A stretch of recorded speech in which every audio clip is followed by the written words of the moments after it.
Magandang hapon sa inyong lahat.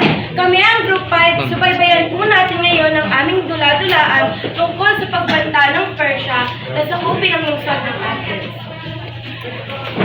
Nag-usap-usap ang mga taga-Athens. Alam niyo ba na sasakupin ulit tayo ng mga taga-Persia? Kung gano'n, kailangan pala natin maganda. Biglang may susugod na mga kawal mula sa Persia. Hoy, mga walang alam na Athens, narito kami para sakupin ng inyong lungsod. Ako at ang kasama ko, kami ang alagad ni Circe. Kaya sumuko na kayo. Hindi kami papayag sa inyong desisyon.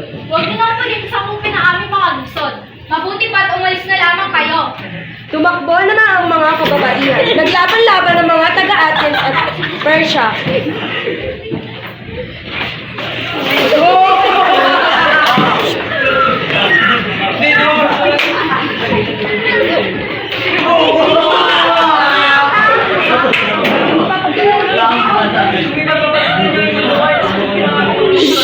Hindi yan mangyayari. Umalis na kayo. Muling nagtagumpay ang mga taga-Athens. Itinaas ang mga kawal mula sa Athens ang kanilang mga espada. Mabuhay ang Athens! Mabuhay! Hoy, naman sa may... Maraming salamat sa panonood at pakikinig sa aming dula-dulaan. Naway inyong nagustuhan ito.